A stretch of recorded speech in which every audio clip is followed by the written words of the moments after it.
Үзэгч та бүхэнд өнөөдөр мэндийг хүргэе. Тодорхойлол ярилцлагын ээлж дугаар та бүхэндээ хүрч байна. За энэ удаагийн зочноор гадаад харилцааны сайд Батцэгтэй бид ярилцах чинь танд энэ өдрийн мэндийг хүргэе. Өдрийн мэнд.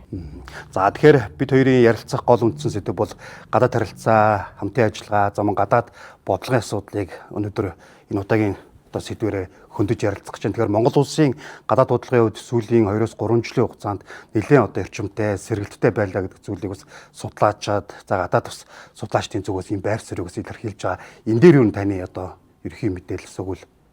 За тэгээ Монгол улс бол инхийг эрхэмлсэн нээлттэй олон тулгуурт гадаад бодлого баримталдаг. Манай гадаад бодлогын үзэл баримтлал болон үндэсний аюулгүй байдлын үзэл баримтлалд заасан чиглэлийнхаа дагуу тууштай өнөөдрийг хүртэл нээлттэй олон тулгуурт гадаад бодлого баримталж байгаа. За амжилттай хэрэгжиж байгаагийн илрэл буюу өнгөрсөн хугацаанд бүхий л энэ салбарт ажиллаж исэн дипломатууд болон үе үеийн сайд нарын бас олон жилийн туршид доктортой энэ салбарыг авч явсан. За бас тодорхой хэмжээнд дэлхийн нийтийн хөгжил, за улс төрийн хөгжил, за дипломатуудын хөгжилтэй бас яг зэрэгцээд ингээд явж байгаа гэдгийг онцолж хэлхийг хүсэж байна. За гадаад бодлогын хувьд бол Монгол улсын аюулгүй байдал, тусгаар тогтнолыг улс төр дипломатын аргаар хангадаг ийм гол чиглэлтэй гадаад харилцааны яам. За тэгэхээр манайх бол өнөөдөр ийм байдлаар дэлхийд 192 оронтой дипломат харилцаа тогтоосон. За үүнээсээ 50 оронд нь бид нэр дипломат төлөөлөгчийн газар ажиллуулж, за тэнд 300 гаруй дипломат ажилтан, за төвдөө бас нэг 150 орчим дипломатууд нийтийн салбарт бас нэг 400 гаруй 500-аад 450 орчим дипломат ажилтан болвол энэ гадаад харилцааны гол ачааг үүрч гадаад бодлогыг хэрэгжүүлж явж байгаа. Тэгэхээр гадаад бодлогын эрчимтэй сэргэлт бий болж байгаа гол үндсэн шалтгааныг та юу гэж харж байна? За Монгол улс бол далайд гарцгүй хоёр их хуршийн дунд оршдог, бас олон зүйлээр хязгаарлагдмал. За газар зүйн хувьд бас тийм өвөрмөц байрлалтай. Нэг талаасаа хоёр том хурштойгоо тэнцвэртэй бодлогоо хэрэгжүүлэх энэ манай гадаад бодлогын бас гол чиглэл байдаг. За мөн урав дахь хуршийн бодлого гэж хэрэгжүүлдэг тийм ээ. Тэгэхээр бид нэр энэ гадаад бодлогыг бол маш ухаалаг, уян хатан, за бас их мэдрэмжтэй явуулах хэрэгтэй. Тэгэхээр сүүлийн жилүүдэд гадаад харилцаа бид нар ер нь бол энэ Монгол улсыг хөгжүүлье, хурдан хөгжүүлье гэвэл гадаад харилцаагаа л эрчимтэй хөгжүүлэх хэрэгтэй гэдэг энэ зорилтынхаа хүрээнд нэлээд идэвхтэй гадаад бодлого явуулж аль болохоор олон найз нөхдөд байх. За олон талаар чиглэлээр хамтарч ажиллах, тэднээс бас суралцах, харилцан ашигтай ажиллах. За бүс гадаад харилцаа туйлын хариуцлагатай ингээд явуулснараа бол гадаад харилцаа ялч үйтвчж байгаа. За Монгол улс зүй ёсоор арчилсан орны хувьд хүний эрхийг дээдэлдэг тийм ээ. За бас гадаад бодлого нэлээ нээлттэй, чөлөөтэй, бас нэлээ юм зоримог явуулдаг учраас олон найз нөхдөдтэй болсон. За олон улс орнууд бас Монгол улстай бүхий л талаар харилцаж хамтарч ажиллах энэ сонирхолтой болсон нь энэ гадаад харилцааны сэргэлтийг бол бий болгосон. За хоёр дахь том шалтгаан бол гадаад бодлогыг тэргүүлж идэг хүн бол Монгол улсын төрийн тэргүүн байдаг. За үе үеийн төрийн тэргүүнүүд бол гадаад бодлогот, гадаад харилцаанд их ач холбогдол өгсөөр ирсэн. За ялангуяа сүүлийн ерөнхийлөгч Хүрэл Сүх даргын хувьд бол тэргүүн дипломатынхаа хувьар гадаад харилцааг маш сайхан төлөөлж чаддаг. За бас олон найз нөхдөдтэй болсон. За гадаад бодлогод ялцчгүй маш их өндөр ач холбогдол өгч энэ салбарыг хөгжилд ихээхэн анхаарах. За гадны түнш орон, гадны улс орнуудын ерөнхийлөгч нартай бас их сайхан харилцаа тогтоосон. За тэгээ гадаад бодлоготой ихээх юм идэвхтэй өөрөө манлайлж оролцдог учраас манай энэ сэргэлтийг бас дэмжсэн гэдгийг хэлэх хэрэгтэй. За 3 дугаарт нь бол мэдээж энэ салбарт ажиллаж байгаа дипломатуудын хөгжил тийм ээ, хүний нөөцийн хувьд, чадварын хувьд Монгол дипломатууд бол их цөөхөлөө мөртлөө их чадварлаг, авьяаслаг, за тэгээд их мэдрэмжтэй ажиллаж чаддаг. За тэгээд хаанаас цөөхөн хүн амтай орны бас нэг онцлог байна. Бас их осгоо самбаатай энэ бодлогыг хэрэгжүүлэхэд бол их хийхэн нэг хүнээс бараг 3-4 хүний ажлыг бас зэрэг хийж чаддаг. Уян хатан дасан зохицох чадвар сайтай. За Дээрэс нь одоо хүмүүстэй их гоё сайхан харилцааг тогтоож чаддаг. Улс орныхаа эрх ашигын төлөө бас тууштай зүтгэдэг ийм дипломатуудын гавьяа бол байгаа. За дөрөвдүгээрт мэдээж Монгол улс өөрөө хөгжиж байгаа орн нэлээд хурдтай хөгжиж байгаа. Байгалийн асар их баялагтай. За хүний нөөцийн хувьд ч гэсэндээ Монгол улс улган амынхаа тоотой харьцуулахад энэ өргөн удам газар нутаг дээр хоёр хөрштойгоо ямар нэгэн одоо улс төрийн эдийн засгийн газар нутгийн маргаангүй гэхдээ бас одоо идэвхтэй одоо дотоод бодлогоо явуулах юм ирмэлцэлтэй. За улс төрийн хувьд бол бас юм тогтвортой байсан. Сүүлийн жилүүдэд нэлээ харилцаа сэргэхэд бол нөлөөсөн. За мэдээж гадаад харилцааны яамны хувьд бид нар өмнөх 35 жилийн 30-аад жилийнхаа үйл ажиллагаан дээр нэлээ юм том дүгнэлтүүдийг хийсэн. Бид нар одоо ямар Европ, Аз, Америк тийм ээ тэгүүдтэйгээ ямар улс орнуудтай ямар харилцаатай байна, ямар улс орнуудтай бид нар одоо харилцааныхаа түвшинг ахиулах уу, идэвхжүүлэх үү, за ямар орн дээр бид нар бас нэг жоохон хүлээх үү, тийм ээ харцнах уу, за ямар улс орнуудыг бид нар бас хайсан, орхисон харилцаа бас юм сул байна гэдэг дээр дүгнэлт хийсэн. Тэгээ энэ харилцааныхаа бас энэ чиглэлүүдийг нэлээ одоо идэвхжүүлэхийг оролцсон. За тэгээ эднэр мэдээж цогцоороо нийлээд үрдэг өгсөн гэж бодож байгаа. Ер нь манай улсын хувьд гадаад бодлогын хувьд та түрүүс ярьжсэн нэг 3 төвчсний бодлого бас чухал юм шиг гэдэг. Үүн дээр илүү одоо аль чиглэл дээр одоо илүү төвлөрүүл манай улсад илүү ашигтай байх хэрэгтэй. За гадаад хамтын ажиллагаа чиглэл дээр бас илүү ийм үр өгөөчтэй байх боломж нь бас байгаа бол. Тэгээ өмнө нь одоо бид нар манай тэргүүлэх чиглэл бол хоёр хөршийн бодлого тийм ээ. Хоёр хөрштойгоо бид нар энэ тэнцүү харьцах ёстой. Бүх харилцаан дотроо бид нэр хоёр хөрштойгоо иж бүрэн стратегийн түншлийг хэрэгжүүлж байна. За энэ иж бүрэн стратегийн түншил нь бол бүхий салбарт маш өндөр ихтгэлцэл дээр бүхий салбарт одоо өндөр түвшинд харилцаагаа явуулж байна гэсэн өндөр дээд түвшний айлчлалын давтамжууд бол тодорхой хугацаанд байнга хэрэгжиж байгаа. За тэгээд бүс нутгийнхаа болон гурван талт одоо хоёр хөрштойгоо харилцаагаа бас ингээд жиг хөгжүүлээд явж байгаа. За 3 дахь шүршийн бодлогыг бол 90-ад оноос эхэлж ярьсан.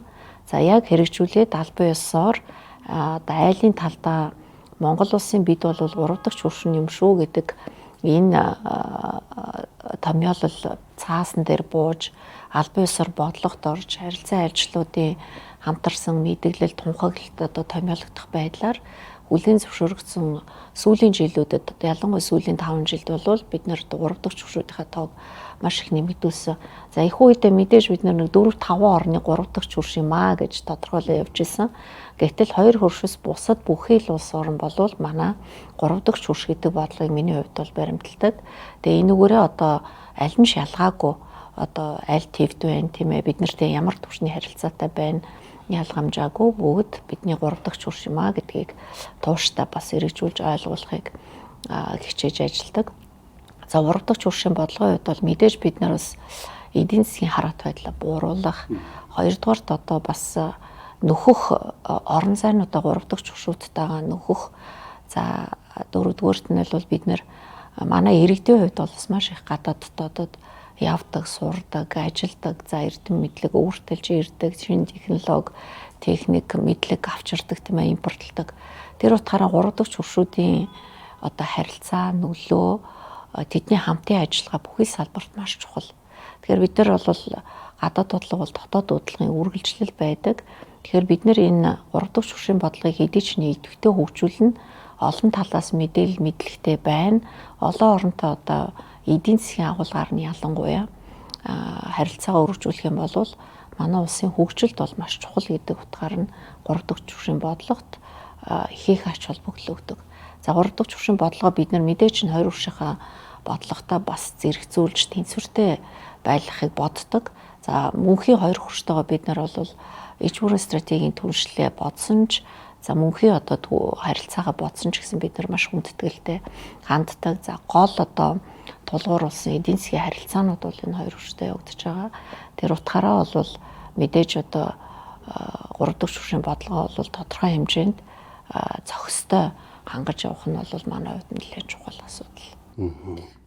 гадаад дуудлагын үндсэн зарчмын үед одоо юу гэдэг Монгол улсын гадаад дуудлага илүү энэ хурдтай эрчимтэй явж байгаа нь гол шалтгааныг бас энэ Монгол одоо эрдэмтэн судлаач бас зүйлүүдийг судалдаг болсон байна. Яагаад ингэж ийм илүү хурдтай ийм богино хугацаанд ийм сэргэлт авбаа гэдэг дээр энэ судлаачдын байр суурьс нэлээд их анхаарлаа хандуулах энэ гадны судлаачдын байр суурь нэлээд төвлөрж байгаа шиг байна. Тийм. Тэгээд яг манай орны энэ бүгд найрамдах хятад ард улс, Оросын холбооны улсын дунд байгаа газар зүйн байршлын харба анхаарал татдаг. Тэр тундаа манайх ардчилсан орон. За өөр одоо хоёр хөршөөс арай өөр системээр хөгжиж байгаа. За тэгээ Монгол иргэд бол их авьяастай. Бүхий салбарт бас гадагшаа гарсан монголчууд Монгол орноо бас төлөөлж чаддаг тийм ээ. За Монгол улсын гадаа сурчлагаа бас үеийн жилүүдэд нэгдээ идэвхтэй байсан. За Монголын агуу түүх, эзэнт гүрний түүх, Чингис хааныг мэдгүй үеийн дэлхий дээр байхгүй. Тэр энэ түүх уламжлалаа дагаад Монгол орн бол маш гайхамшигтай өв соёлтой орн, агуу түүхтэй ард түмэн. За өөрийн одоо бас онцлог юм ондоошлол нь бол их тод харагддаг. За бид нар энэ гадны улсуудад маш юм зочломтгой байдаг. Ирээд бутсан хүн болгон Монгол орны талаар маш сайхан гайхалтай сэтгэлтэй байдаг. За үүнээс гадна бид нар олон улсын хамтын нийгэмлэгт хувь нэмрээ оруулахыг их чармааж их хичээж ажилладаг. Одоо өөрөлдөл бид нар өөрсдөө хязгаарч голж байгаагүй, өөрсдийнхөө одоо өөртөө маш ихтгэлтэй юм ард юм. Тэр утгаараа бид нар бүс нутгийн болон олон улсын арга хэмжээнүүдэд их идэвхтэй оролцож Монгол улсынхаа байр суурийг илэрхийлэхийн зэрэгцээ энэ дэлхийн нийтийн сайн сайхны төлөө, инх тайвны төлөө, аюулгүй байдлаа хангахад нь за тэгэл одоо сүүлийн үед энэ цахим орчны шилжилт, за энэ химэл оюуны хөгжил, за одоо ногоо эдийн засаг, эрчим хүч, за тэгэл одоо олон шин сэдвүүд дээр цаг алдалгүй байнга байр суурь илэрхийлэх, за бас олон улс бүс нутгийн арга хэмжээнүүд дээр маш идэвхтэй оролцох, тодорхой хэмжээнд бас энэ өөрийнхөө манлайллыг үзүүлж чаддагт бас энэ харилцааны бас одоо таны хэлсэн асуултын хариулт бол тэр гэж би бодож байгаа. Дээрээс нь бас мэдрэмжтэй одоо шин гэмт орон зайнууд руу нэвтрэх, за аль болохоор хурдан мэдээллийг авч бас иргэдтэй мэдээлэхээс гадна харилцаа ашигтай юм саналуудыг аль болохоор хурдан бий болгож, за тэгэл бүхий л үйл ажиллагаанд идэвхтэй оролцохыг эрмэлздэг. За тэгээ одоо сая хамгийн сүүл жишээлбэл бид нар Улаанбаатарын яриа хэлцээр гэдэг олон улсын баг хурлыг зохион байгуулсан. За энэ Зүүн Ойд Азийн аюулгүй байдлын асуудлаарх баг хурал бид нар 2013 онд санаачлаад 11 дахь удаага сая зохион байгуулсан. Энэ жилээс жилд өргөжөж эрдэмтэн судлаачид ялангуяа аюулгүй байдал судалдаг. За олон улсын харилцаа болон олон улсын энэ харилцааны системийг судалдаг маш олон дэлхийд одоо нэртэй эрдэмтэд, судлаачид, мэргэжлийн хүмүүс ирж оролцдог талбар бол өргөжсөн. Өмнө нь эхний жилүүдэд бол дандаа энэ зөвхөн одоо бүс нутгийн орнууд оролцдог байсан бол одоо Европ, Америк тийм ээ, Азийн одоо ихэнх орнуудаас бол төлөөлөлж оролцдог. Энийг бүр өргөжүүлээд одоо ганцхан бүс нутгийн биш дэлхийн нийтийн их тайван аюулгүй байдлын төлөө Монгол улсын гаргаж байгаа бас том манлайл гэж үздэг учраас энэ хурлын мэдээлэл жишээлбэл одоо олон улсад нэлээд тарах их сонирхолтой илтгэлүүд тавигдах, за гарсан илтгэлүүд судалгааны материалуудаар жишээлбэл төгсгөлийн баримтч нь бол эмхтгэл гаргаад олон судалгааны байгууллагууд бас энийг ашигладаг. Гэхмэд одоо бид нар бол олон талбар дээр бол өөрийнхөө байр суурийг бас тодорхой илэрхийлдэг. За мөн бид нар одоо нэгдсэн үндэсний байгууллагын 100 өөрөөсөө гадна 192 оронтой, за мөн дипломат харилцаа тогтоосныхаа хүрээнд тэр цөөхөн орн тийм байдаг, бүх улстай дипломат харилцаа тогтоосон байдаг. Энэ бүх улс оронтой харилцсан бие бинийгээ дэмжих, жишээлбэл одоо нүүб дээр маш олон тогтоолууд өдөр болгон хэлцэгдээд батлагддаг. Энэ тогтоолуудад бид нар бас их ухаалаг, маш идэвхтэй, их нямбаа хандарч судалдаг. За харилцсан бие биенээ маш олон тогтоол дээр дэмждэг тийм ээ. За бусад найз нөхдөйгөө дэмжлэгийг ч бас авч чаддаг. За альва нэгэн одоо асуудалтай зүйлүүд гардаг. Жишээлбэл одоо хоригт орсон хүн Монголд айлчлахад бид нар олон улсын байгууллагуудад тайлбар хэлэх хэрэгтэй болно.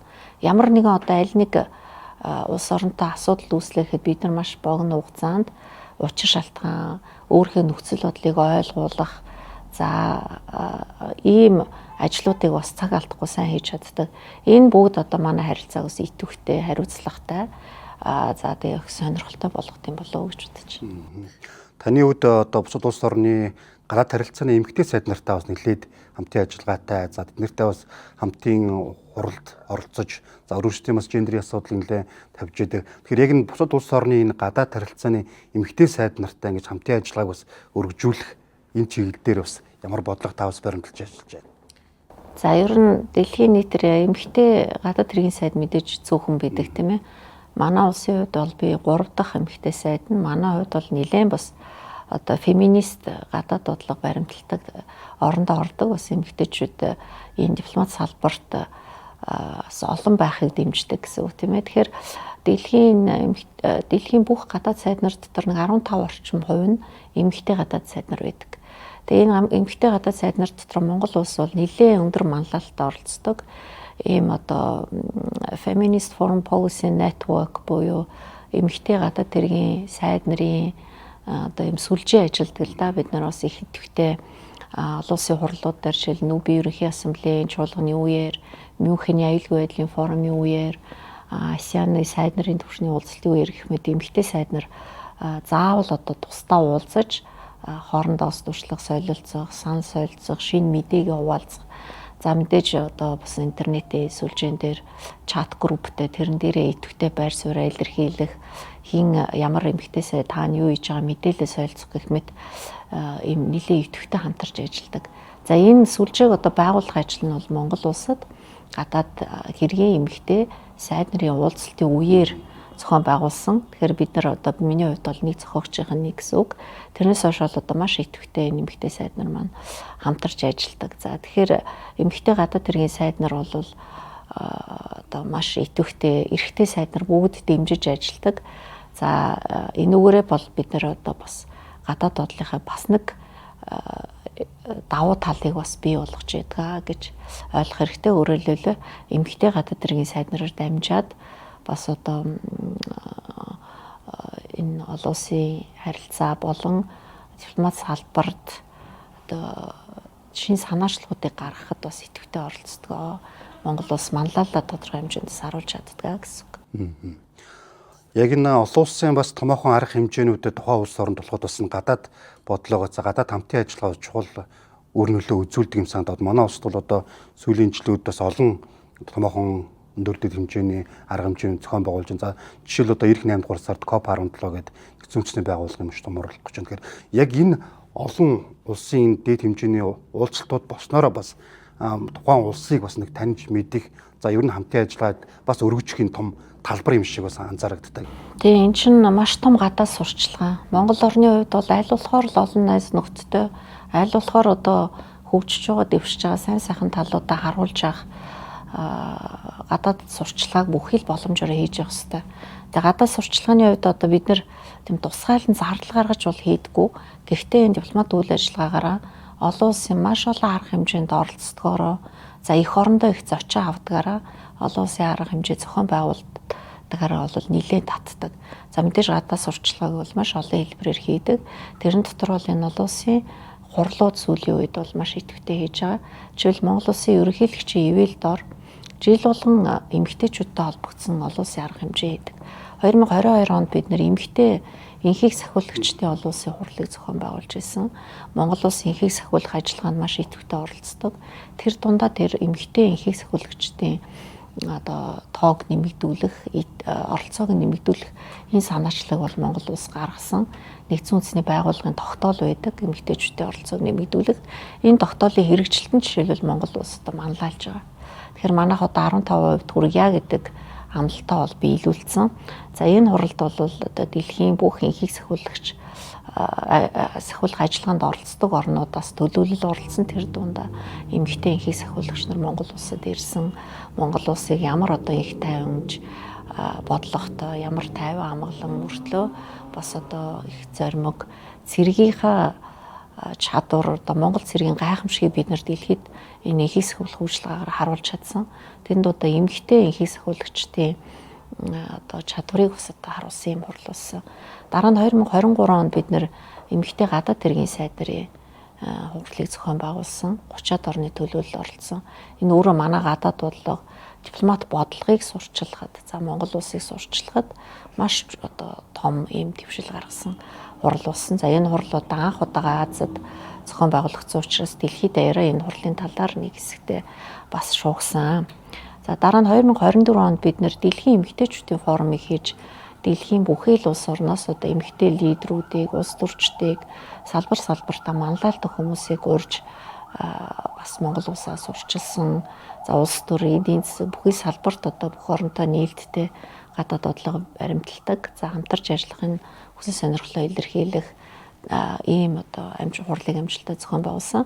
За 2025 онд бид нэр бизнес эрхлэгч эмэгтэйчүүдийн олон улсыг зохион байгуулсан. За энд бол мянгаад төлөөлөгч оролцсон. Олон одоо бизнесүүд хоорондоо холбогдсон. Манай жижиг дунд бизнес эрхлэгчид өрхий үйлдвэрлэл эрхлэдэг бизнесмэнүүдийг дэмжсэн, төслүүд хэрэгжсэн их үр дүнтэй болсон.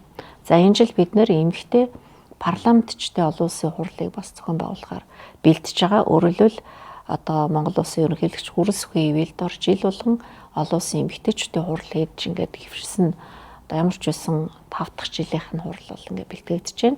За үүний хажуугаар бид нар одоо олон улсын хурлуудыг зохион байгуулсандаа одоо бараг тоохоо алдсан байна. Жилд одоо бид нар чинь нэг 5 жилээс өмнөхөө ярих юм бол нэг жилд нэг 2-3 их өндөр дэд хэмжээний айлчлал, за нэг 2-3 олон улсын хурал бол зохион байгуулдаг. Өөрсдөө нэлээд гадагшаа хандсан харилцаатай байсан. Одоо гадагшаа арга хэмжээнд илүү оролцдог, өөрсдөө их явдаг. Одоо бид нар ямар бодлогоор хэмтэлж байгаа гэхээр илүү одоо дэлхийг Монголд гэдэг бодлого. Аль болохоор олон хүнийг авчрах, Монгол орныг үзүүлэх, саналаа тавих, аль болохоор олон чиглэлээр одоо улс орноос сурталчлах. За тэгээд одоо манайд олон улсын хурлуудыг бид нар одоо эрхийг нь авч зохион байгуулдаг, тодорхой зардал гаргадаг, ач холбогдол өгдөг. За одоо боловсралтай, хилтэй устай залуучууд их болсон байна. За эрх барьж байгаа одоо өндөр түвшний төрийн албаа хаагчид ч гэсэн одоо хэлний чадвар бас нэлээд агсан. За дээрэс нь одоо энэ олон улсын хурлуудаар маш олон зочид одоо ирдэг тийм ээ, айлчилдаг. За энэ хурлууд бол яалтчгүй манай бас одоо амжилттай зохион байгуулсан, Монгол улсыг сурчилсан сайхан үйл ажиллагаанууд болсон. За хамгийн том хурал одоо ингээд COP17 буюу за нэгдсэн үндэсний байгууллагын сүлждтэй тэмцэх чиглэлийн одоо хамгийн том юм хурлыг бид нэр талуудын баг хурал гэж нэрлэдэг. Энэ хурлыг эх орондоо зохион байгуулах гэж байна. За энэ мэдээж одоо олон талын ач холбогдолтой Монгол улсын газар нутгийн 70-аас илүү хувийн зөвлөлтөнд нэрвэгдсэн. Өөрөө одоо бид нэр мал ихтэй, за газрын дааз, бэлчээрийн дааз их муудсан. За бэлчээрийн дорой талаас гадна уурамсгалын өөрчлөлт, за ногоон шилжилт, эрчим хүчний шилжилттэйгээ уялдуулаад энэ хурлыг яг энэ цаг үед манай зохион байгуулснараа олон хөрөнгө оруулагчдыг татах, за мөн ижил төстэй хөгжиж байгаа болон нэм бураа хөгжиж байгаа. За хөгжсөн ч гэсэн зөвлөлттэй олон орныг бид нэр идэвхтэй хамтарч ажиллах. За энэ чиглэлээр одоо ямар бодлого бид нар цаашдаа баримтлах юм. Олон улсад тус туулгоо гаргах. За тэгээд энэ зөвлөлттэй тэмцэхэд Монгол улс өөрийнхөө хувь нэмрийг оруулах. Энэ нь өөрөө одоо олон улсын хамтын нийгэмлэгт маш чухал хувь нэмэр болдог. Тэр энэ агуулгаар нь бид нар энэ хурлыг зохион байгуулах бэлтгэл ажлыг хангаад явж байгаа. Нэгдсэн үндэсний байгууллагатай хамтраад зохион байгуулна. Тэгэхээр таны хувьд Монгол улсын нөхөө гадаад бодлогын эрчимтэй сэргэлттэй энэ үеийг цаашд илүү доктортой, за энэ эрчмийг сулруулахгүй одоо ингэж хадгалж авч явахын тулд бид юун дээр илүү анхаараасаа гэж даваас хэлмээр байна.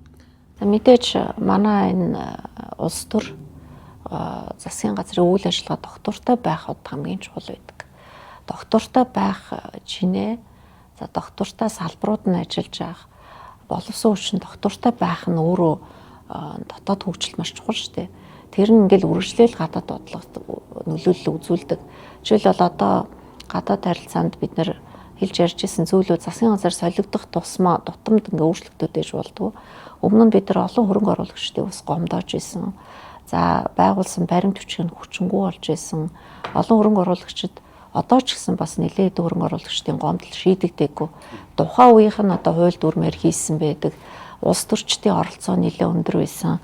За зах зээл шилжиж байгаа хөгжиж байгаа орнуудад тохиолддог зовлонгууд л та цагийн ирэхээр за улс орн маань бас хөгжөөд хууль дүрм эрх зүйн орчин маань тодорхой болох юм бол ийм гомдлууд цаашдаа гарахгүй байх. Өнөөдөр яг уу манай улс төрийн ертөнцид бол үнэхээр энэ гадны хөрөнгө оруулагчдаа маш их анхаарах, хөрөнгө оруулалтын орчныг тодорхой болгох, хууль эрх зүйн орчныг нь тодорхой болгох, захимжилт чинь бас бодлоготой, дүрмтэй, журамтай, хуультай болох. За хөрөнгө оруулалт гадаад худалдаа бол ингээд зохицуулагдах дүрм журам хуулийн тодорхой болохыг бол маш чухалд үзэж байгаа. Энийг ойлгож энэ чиглэлээр бол засгийн газар идэвхтэй ажиллаж байгаа. Тэр нэгдүгürt энэ улс төр бодлого маань тодорхой байх хэрэгтэй. Хоёрдугаарт бид нар өнөөдрийн үрсэн амжилт төвшнөө ерөөсө бууруулахгүй байхын төлөө гадаад бодлого бол нэгдмэл байх хэрэгтэй. Гадаад бодлого бас өөрөө эмгцэгцтэй. Яг одоо энэ тогтоосон төвшнөөс илүү ахиулах чиглэлд бол чиглэлтэй ажиллах хэрэгтэй гэж үздэг.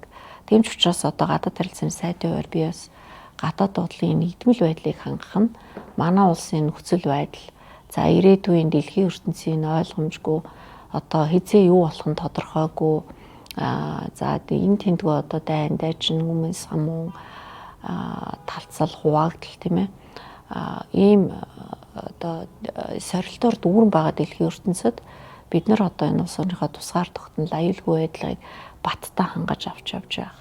За гадаад талаас аюулгүй байх тийм ээ. Энэ орчноо бүрдүүлэхийн төлөө маш тодорхой юм бодлоготой байх хэрэгтэй гэж үздэг. Тийм учраас энэ гадаад харилцааны нэгдмэл байдлыг хангах энэ хуулийн төслийг бол бид нар бас боловсруулад ажиллаж байгаа. Тэр энэ гадаад харилцааныхаа энэ үйл ажиллагаагаа явуулахаа бодлого бол мэдээж одоо хуульчлагдахгүй. Бодлого бол үзэл баримтлуудынхаа хүрээнд бодлого бол байнга ингээ гараад уян хатан цогцоод нөхцөл байдалтай явж идэг. За үйл ажиллагаа нь бол эмгцэгцтэй хазаахгүй явж байгаа хэвээр. За тэгээ Монгол орны хувьд, монголчуудын хувьд, монгол хүн болгон бас бидний бас эртний түүх, бидний генч бас нөлөөлдөг зүйлүүд байдгийг би өөрөө одоо олон жил олон улс орны хүмүүстэй уулзж байхдаа мэдэрдэг давуу талууд байдаг монгол хүнд. Монголчууд бол одоо хөдөөний малчин ууршлага гадаад харилцааг сонирхдог, ойлгодог, энэ дэлхийн ертөнцийн нөхцөл байдлын талаар чөлөөтэй мэдээлэл авч идэг, уншдаг. За энэ дэлхийн амгалан тайван байгаасаа гэдэг санаа зовж идэг. Тэгэхээр улс орн болгон бас ийм биш. Тэр монгол хүмүүс бол үнэхээр гадаад харилцааг бол ард иргэд нийтээрээ маш их дэмжиж бидний одоо энэ эрх чөлөө тусгаар тогтнол хоёр өрштэйгөө ямар нэг одоо маргаан байхгүй. За үнэхээр даацтай амны эрхтэй хүмүүс энэ эрх чөлөө энэ одоо биднэрт олдсон бүх тусгаар тогтнолоо яаж баттай хамгаалж явах уу? Яаж гадаад харилцаагаа өргөжүүлэх үү?